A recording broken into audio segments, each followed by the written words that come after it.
일어나 건축하자.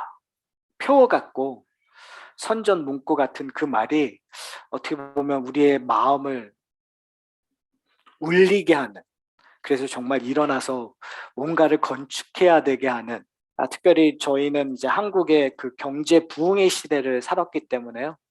뭐 이러한 이야기를 들으면 우리가 추측할 수 있는 게, 야, 우리 성장하자, 부흥하자, 뭔가 하나님 앞에 세워드리자라고 그냥 단순하게 우리가 적용할 수 있을 것 같아요.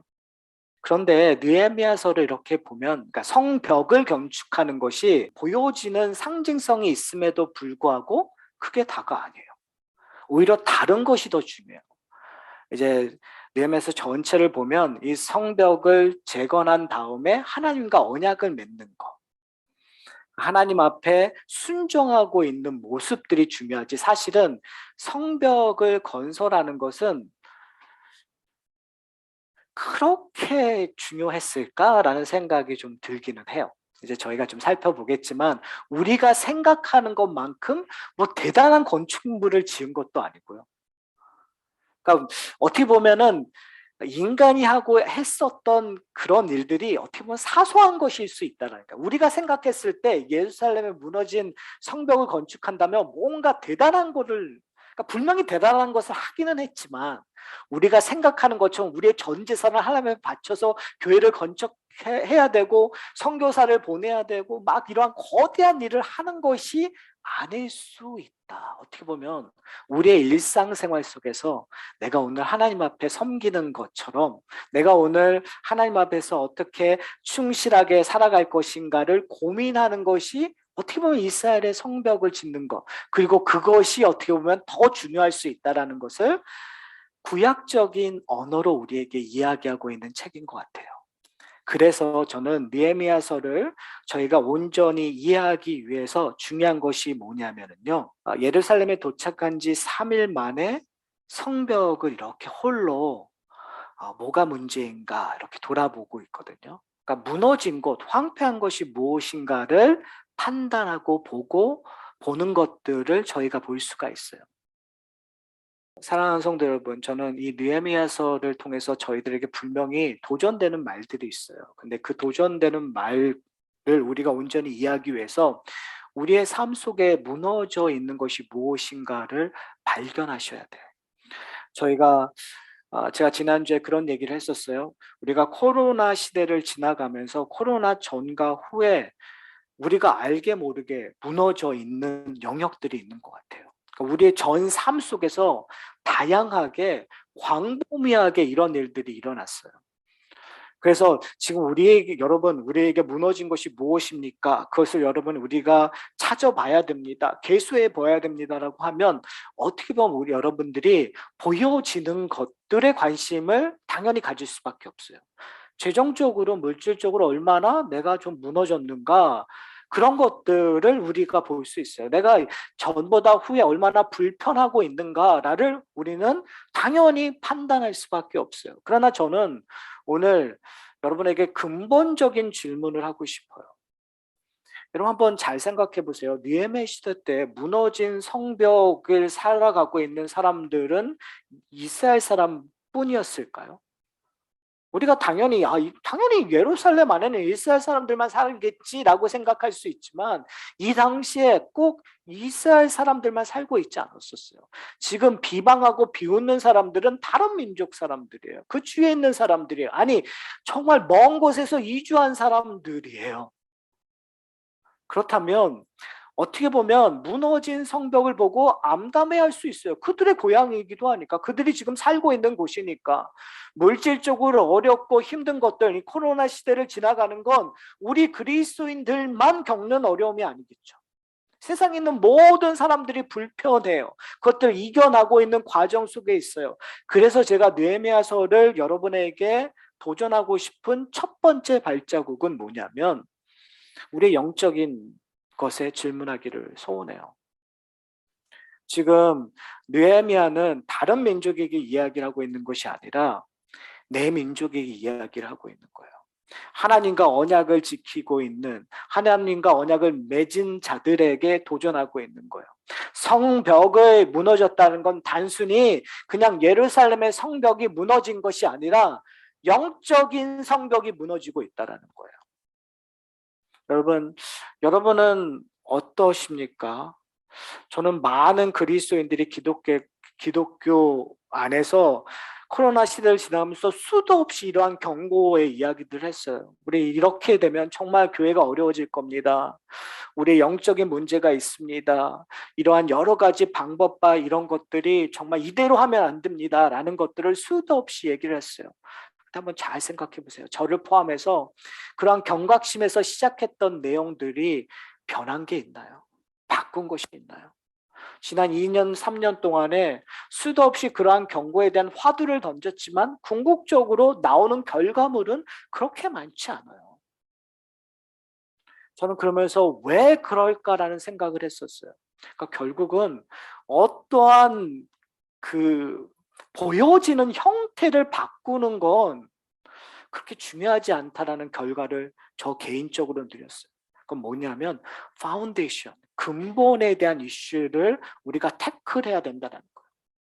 그러니까 우리가 무너지는 것은 우리가 무슨 겉으로 보여지는 것들이 무너지는 것이 아니라 우리에 있는 근본적인 것들이 무너지고 있다는 거예요. 여러분의 가정에서 어려움들이 있는 건 그 겉에 있는 것의 문제가 아니라 내가 뭐 사업이 안 돼서 아니면 아이들이 뭐 말을 안 들어서 뭐 여러 가지 얘기들을 우리가 할 수 있어요. 그것들 찾고 우리는 거기에 대한 해결책들을 수도 없이 우리의 인생의 전반에 걸쳐서 얘기를 했어요. 그러나 편하지 않아요. 왜 그러냐면 사실은 그것이 근본적인 문제가 아니기 때문에 그래요. 근본적인 문제는 다른 데 있다는 거죠. 느헤미야는 그걸 우리에게 도전하고 싶은 거예요. 사랑하는 성도 여러분, 그러한 일들을 저는 여러분들이 한번 보셨으면 좋겠어요. 그러면서 저는 느헤미야서를 여러분에게 나누면서 제 마음속에 걱정 하나가 생겼어요. 그게 뭐냐면 느헤미야서를 통해서 가장 복받을 사람이 누군가라는 생각을 했어요. 느헤미야서에서 가장 복받을 사람은 제가 단언컨대 여러분의 무너진 모습들을 있는 그대로 인정하는 분들은 느헤미야서를 통해서 여러분 복 받으실 거예요. 근데 느헤미야를 통해서 가장 불행할 사람이 누군가를 생각했더니만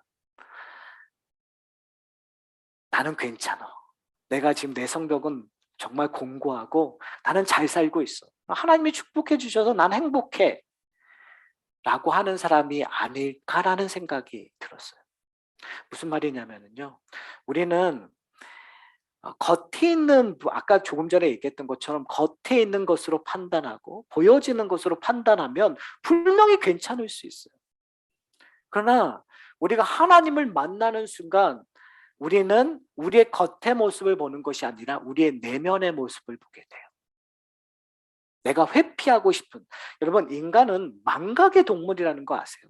잊어버리기를 너무 잘해요. 특별히 자기의 약점, 자기의 실패거리들 이러한 이야기를 기억하는 사람은 없어요. 남은 날 기억을 해도 내 안에는 나의 약점, 나의 잘못을 잘 기억해요. 어떻게 그렇게 잘 기억하는지 모르겠어요. 그러나 잘 기억해요. 그러나 본인은요, 그걸 너무나 쉽게 잊어먹어요. 망각의 동물이에요. 그런데 하나도 잊어버리지 아니하시고 모든 것을 아시는 하나님과 우리가 만나야 우리가 무너진 그 성벽, 우리의 영적인 문제를 발견할 수 있어요.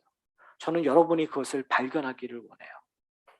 제가 여러분들에게 어떤 표적 설교를 해서가 아니라 하나님이 여러분의 마음을 움직여서 여러분이 여러분 자신에게 정말 치밀하게 질문하셨으면 좋겠어요. 나는 정말 올바로 가고 있는가? 하나님이 나와 맺은 그 언약의 성벽을 나는 정말 지키고 있는가? 여러분 그것을 내가 무너지고 제가 지난주에 얘기했던 것처럼 나의 성벽만 무너지는 것이 아니라 모든 사람이 함께하는 그 성벽이 무너지는 시대를 살고 있으면 우리는 나만을 위하여 애통하는 것이 아니라 다른 사람들을 위하여 애통한다고 얘기했어요. 오늘 2장 저희가 읽지는 않았지만 2장의 시작은 어떻게 느헤미야가 예루살렘 성에 오게 했는지를 이야기를 해요. 근데 재밌는 것은 뭐냐면 분명히 애통해하며 하나님 앞에 간구했어. 하나님, 저 이스라엘 성벽에 예루살렘의 성벽이 무너졌는데 그들을 기억하여 그들을 구원하여 주시옵소서라는 이야기를 간구를 했어요. 근데 그 간구의 답이 2장에 어떤 사건으로 일어나냐면요. 아닥사스 왕 앞에서 이제 느헤미야가 술 관원이잖아요. 그러니까 술을 이제 그 술에 독이 들었는지 안 들었는지 이런 걸 이렇게 확인하기 위하여 항상 술 관원은 왕 옆에 있었단 말이에요. 포도주를 드리는 일들 하고 있는 가운데 이 왕이 느헤미야가 이상한 것을 발견한 거예요. 그의 얼굴이 변한 거예요. 근데 왕에게 걱정을 끼치는 일은 신하가 하면 되는 일일까요? 되지 않는 일일까요? 되지 않는 일이에요. 그렇게 하면 안 돼요. 기분을 맞춰드려야 되고 기쁘게 하는 것이 특별히 신하의 역할이에요. 그런데 지금 느헤미야는 실수하고 있는 거예요. 근데 뭐 때문에 실수한 거죠? 민족에 대한 것들이에요. 그런데 인간의 실수, 인간의 연약함을 통해서 하나님께서 기가 막히게 반전을 일으키세요. 이거를 통하여 뭘 이끌어내냐면, 야, 네가 걱정하고 있고 근심하고 있는 것이 무엇이느냐? 바로 그때 느헤미야는 목숨을 걸고 이야기를 해요. 왕이시여, 지금 나의 민족들이 이렇게 어렵고 황폐한 가운데 있는데 나를 보내주십시오라고 얘기해요.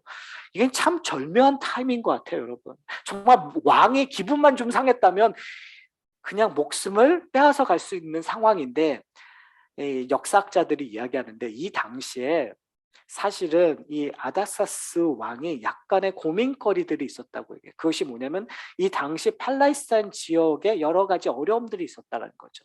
반군들이 계속 이 바사에 대해 대적하고 있고 거기에 어떠한 영향력이 있었던 거야. 그러니까 마침 누군가 갔었어야 되는 상황이었었다고 추측할 수 있는 거예요.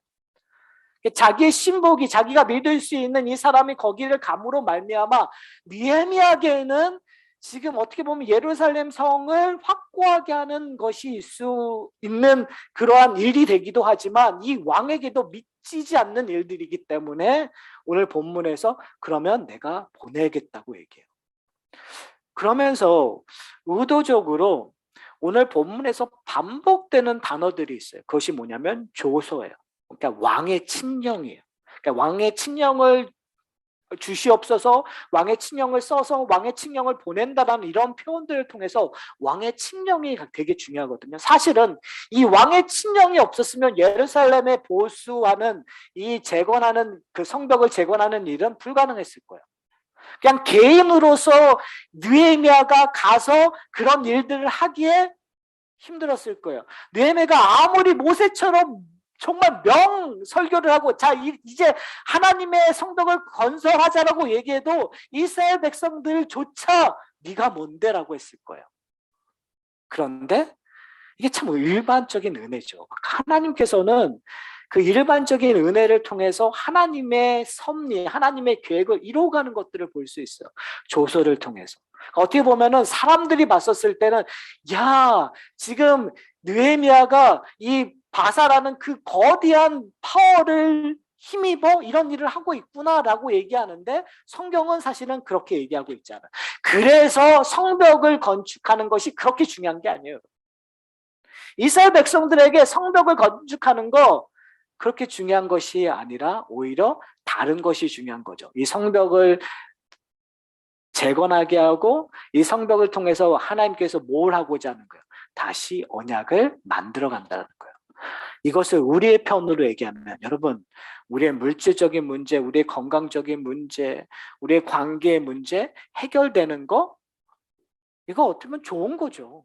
그렇잖아요. 우리가 좀 물질적으로 좋아지는 거, 내 사업체가 힘든데 잘 되는 거, 내 건강이 어려웠다 잘 되는 거, 관계가 힘든데 잘 되는 거 좋은 거예요. 그런데 이게 다일까요? 우리의 기도의 내용들의 대부분은 우리의 문제를 해결해 달라고 얘기해요. 그리고 그것이 다인 것처럼 여겨져요. 그래서 저는 성경을 읽으면 읽을수록 그게 다가 아니지 않을까라는 생각이 점점 들어요. 만약에 그게 다한다면 항상 불완전한 거예요. 그렇잖아요. 사업체도 직장도 내 커리어도 잘 될 때가 있는데 잘 안 될 때가 있어요. 항상 업앤다운이라는 게 있어요. 관계라는 거, 부부의 관계도 너무 정말 아내가 없으면 어떻게 살까라는 생각을 저라고 안 하겠습니까? 저도 종종 합니다. 그런데 어쩔 때 보면은 정말 보기 싫은 거예요. 더 많이 웃어주세요. 그래야지 저만 그렇게 하고 있지 않다는 걸 알죠. 정말 그렇잖아요. 차라리 좀 안 보고 살았으면 좋겠다는 생각을 할 때도 종종이 아니라 가끔 있어요. 여러분, 그 문제가 항상 해결되는 게 아니에요. 제가 말씀드리는 건 그런 거는 상징이라는 거예요. 그걸 통해서 우리로 알고 하나님께서 보고자 하는 것들이 있다는 거예요. 내가 하나님 앞에 애통해하며 간구하는 내용이 해결됐다고 여러분 만족하시면 안 돼요. 그 너머로 가셔야 돼요. 그 너머에서 누구를 만나셔야 돼요? 하나님을 만나셔야 돼요. 모든 일을 섭리하고 계시는 하나님, 나와 언약을 맺어주시고 나를 부르시고 나의 가장 근본적인 문제를 태클하고 계시는 그 하나님을 만나셔야 기뻐하실 수 있어요. 결국은 궁극적으로 얘기하면 우리가 세워야 될 것은 이 땅에 보여지는 예루살렘 성벽처럼 내가 강구했던 그것들이 재건되는 것이 아니라 저희가 살펴봤듯이 새하늘과 새 땅이 올 때 새 예루살렘이에요. 그러니까 그 새 예루살렘은 이미 약속되어진 거예요. 그 새 예루살렘은 때가 되면 우리에게 올 거예요. 그 완성되어 경험할 거예요. 그러면 이 땅에서는 결국은 그것들을 맛보는 일들을 끊임없이 우리의 근본적인 문제를 태클해가며, 근데 하나님께서는 감사하게도 우리의 삶 속에 상징적으로 우리의 기도들 들어주시는 일들을 통해서 그것들을 바라보게 한다는 거죠. 그런 의미에서 중요한 것은 뭐냐면 우리 어떠한 상황에도 하나님께서는 반전하게 만드신다는 거예요. 근심한 내 모습을 보여서 불충한 느헤미야였지만 하나님께서 그 사건을 통해서 어떻게 만드시는 거예요? 느헤미야가 원했던 일을 진행하게 만드신단 말이에요. 제가 지난주에 말씀드렸어요. 느헤미야의 사건을 통해서 우리가 좀 도전받아야 되는 것이 뭐냐면 즉각성이에요. 느헤미야는 그냥 하나 듣고 내 근심을 저 구두장에다가 처박아 놓고서 그냥 잊지 않았어요. 그걸 가지고 하나님 앞에 나가서 간구했어요. 기도했어요. 그걸 통해서 내가 원했던 것들을 이루어 나가는 것들을 봤어요. 신앙의 문제도 분명히 그런 부분들이 있는 것 같아요. 우리가 무너진 것들을 확인한 다음에 우리가 그냥 무너졌구나. 무너졌네. 무너졌구나. 이렇게 세워라 내워라 하는 것을 누가 제일 좋아할까요? 사탄이 제일 좋아해요. 문제를 인식하는 거 사탄도 오케이 해요. 중요한 건 뭐냐면 그걸 문제를 인식하고 움직이지 않게 하는 것이 사탄의 유혹이에요. 우리 죄의 본성이에요. 죄는요, 죄가 드러나는 거를 무서워하지 않아요. 그냥 죄를 합리화시켜요. 죄를 정당화시켜요. 그리고 죄를 그냥 지지부진하게 그냥 내 옆에 항상 있게 만들어요. 그것이 죄의 본성이에요. 근데 하나님의 본성은 그것을 싫어하세요. 그것을 제거해버리라고 우리에게 요구해요. 언제요? 지금 당장. 회개하고 돌아서라고 우리에게 요구하고 있는 거예요. 저는 그런 면에서 이 느헤미야가 예루살렘에 도착하자마자 3일 만에, 되게 빠른 시간이죠. 총독으로 간 거예요, 여러분. 그냥 간 게 아니라 느헤미야는 총독으로 그 지역을 다스리기 위하여 간 사람이에요. 근데 그가 3일 만에 그 전에 홀로 예루살렘 성이 얼마나 황폐했는가를 돌아본 거죠. 그의 마음에는 그 문제를 중요시 여겼었던 거예요. 그래서 즉각 움직인 거예요. 그리고 그것을 어떠한 다른 사람의 사견으로 생각하고 있지 않고 오로지 그는 하나님이 말씀하신 것들, 내가 애통해하며 간구했을 때 하나님이 요구하셨던 것들, 하나님의 계획에만 관심을 갖고 그것을 통하여 이스라엘 백성들에게 이야기를 해요.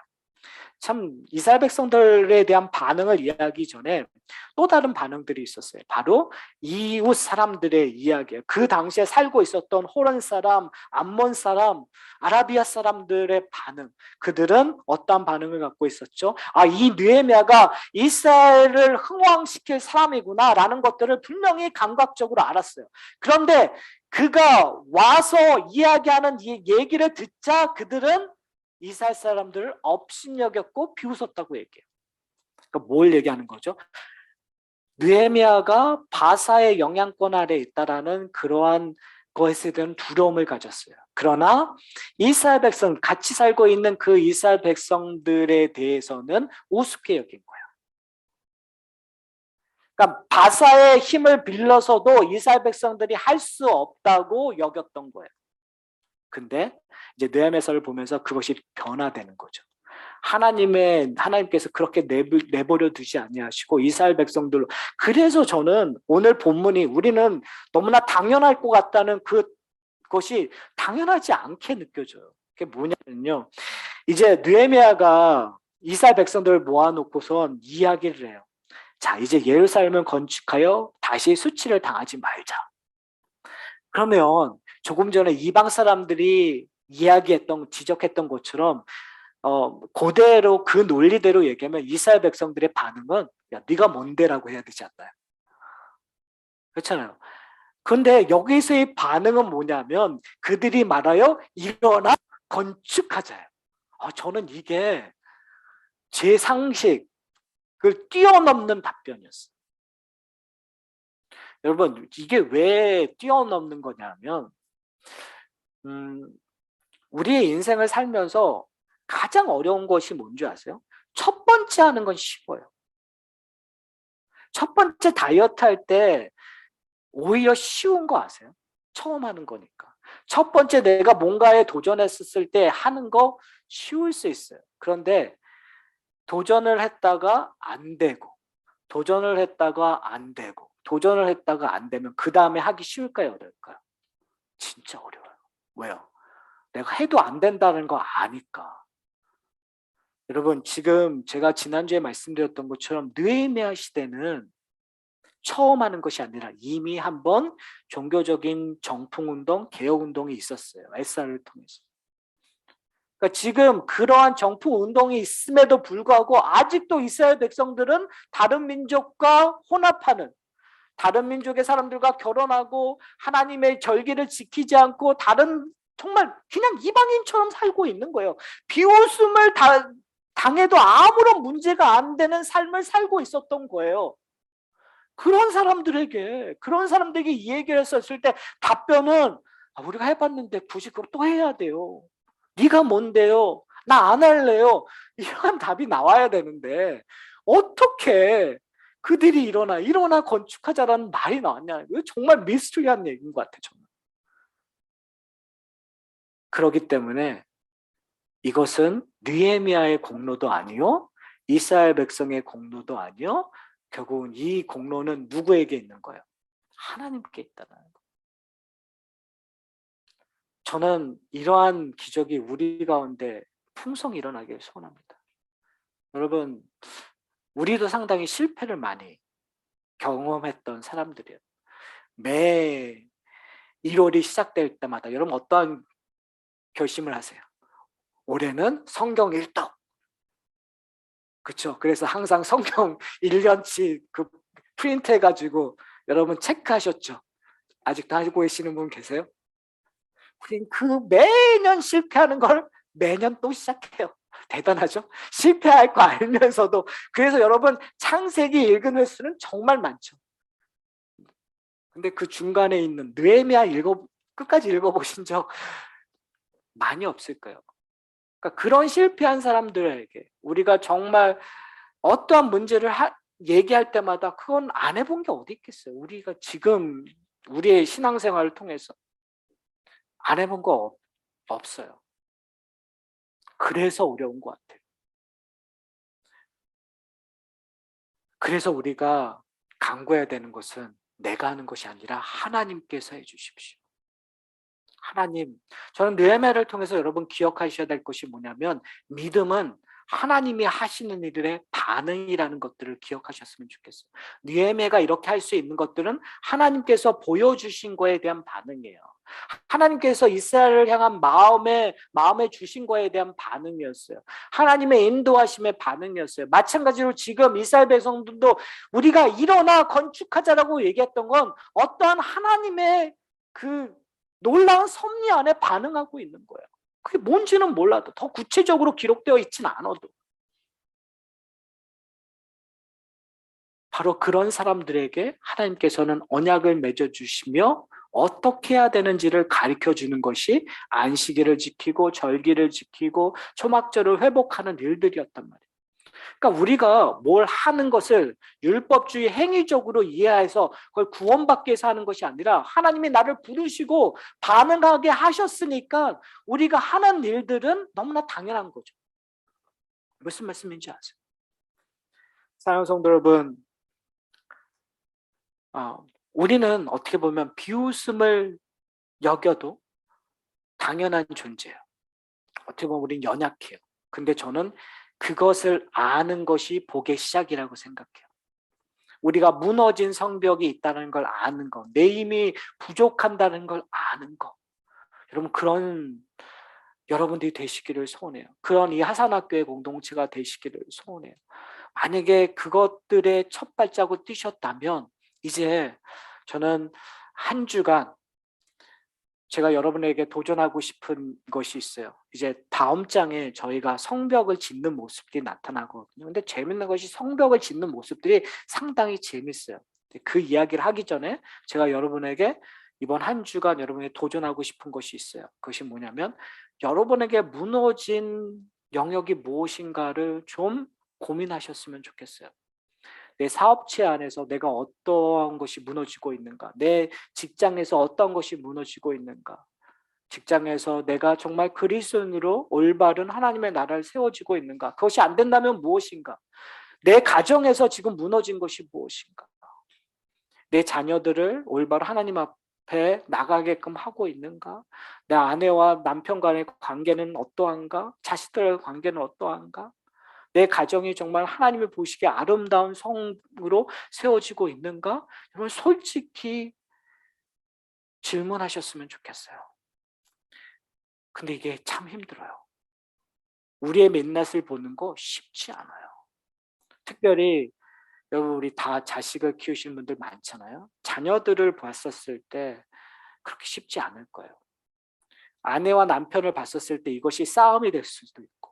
그러나 저는 한 주 동안 여러분들에게 도전하고 싶은 것이 뭐냐면 여러분의 민낯, 여러분이 무너졌던 거. 제가 왜 이야기하냐면 여러분 잘 세웠다고 생각하는 것도 여러분이 보게 된다면 금이 가 있는 것들을 만나게 될 거예요. 저는 사실 이걸 원하는 거예요, 여러분. 여러분 왜 그 빌딩 그 검사를 하는지 아세요?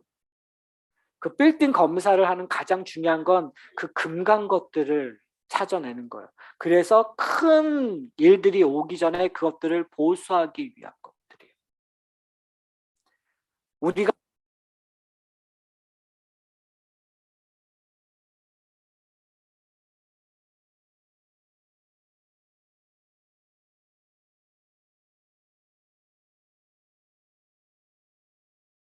이를 관찰해 보면 금가 있는 것들을 만나게 될 거예요.